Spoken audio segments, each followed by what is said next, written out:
Welcome friends. आज हम CBSE class 10 maths का क्वेश्चन करेंगे जो क्वाड्रेटिक इक्वेशंस के आधार पर है। एक्सरसाइज 4.2।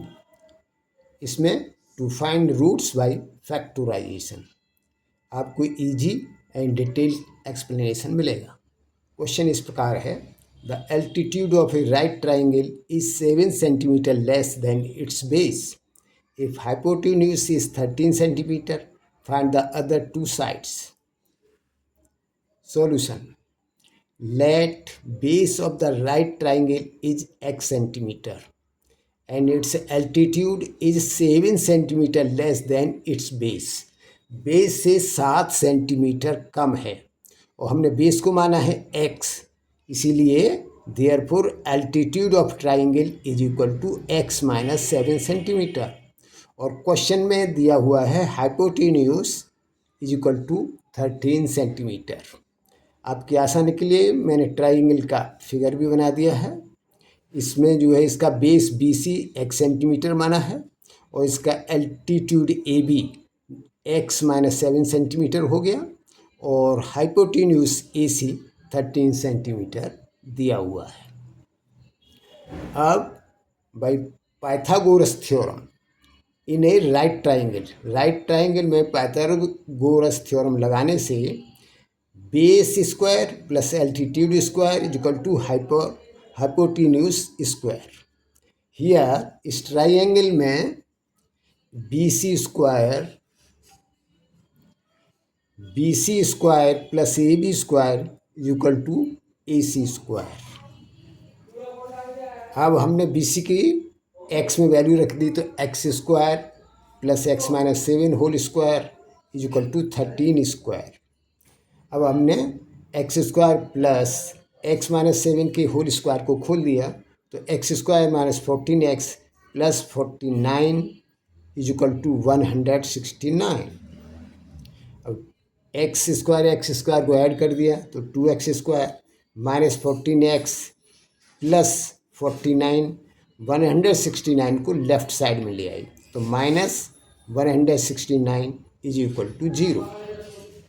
यहाँ से हो गया अब 2x square minus 14x minus 120 equal to 0।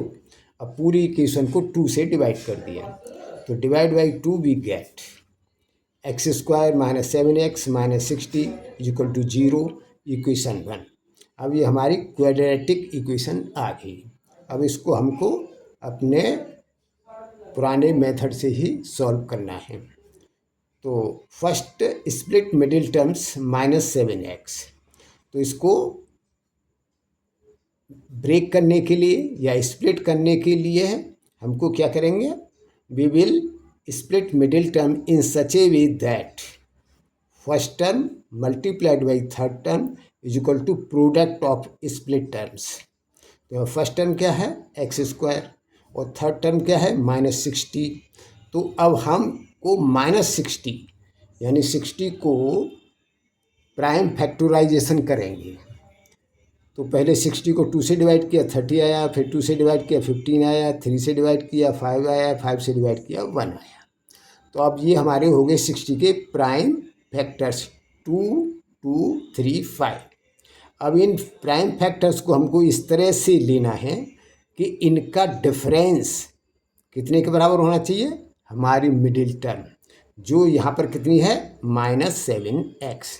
तो इसलिए 3 multiplied by 2 into 3 multiplied by 2 is equal to 12 और यहाँ हो गया 5 multiplied by 1 is equal to 5। तो अब हम हमारी जो फर्स्ट कंडीशन है x square multiplied by minus 60 is equal to split terms. तो स्प्लिट टर्म्स हम यहाँ पर लेंगे minus 12x multiplied by 5x। तो difference of split terms is equal to middle term.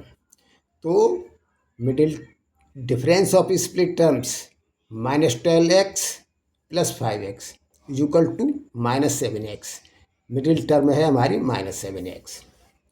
Now rewrite equation 1 as under x square minus 12x plus 5x minus 60 is equal to 0। अब first two terms में x common है तो x common लिया, यहाँ से बचा x, यहाँ से बचा -12 प्लस ये लास्ट की दो टर्म से 5 कॉमन है तो 5 कॉमन लिया, तो यहाँ से बचा x, यहाँ से बचा -12 इज इक्वल टू 0। अब हमने x -12 कॉमन लिया, तो यहाँ से बचा x और यहाँ से बचा +5 इज इक्वल टू 0। तो अब x के रूट्स क्या होंगे, जिससे x की वैल्यू हम इनको 0 के बराबर रख करके निकालें। तो x -12 इज इक्वल टू 0 और x +5 इज इक्वल टू 0। तो यहाँ से x इज इक्वल टू 12 और x इज इक्वल टू -5। तो लेंथ या बेस एंड एल्टीट्यूड नेगेटिव हो नहीं सकते हैं, इसलिए x इक्वल टू -5 को हमने इग्नोर कर दिया। तो ignore x equal to -5 as base and altitude may not be minus या नेगेटिव नहीं हो सकते हैं।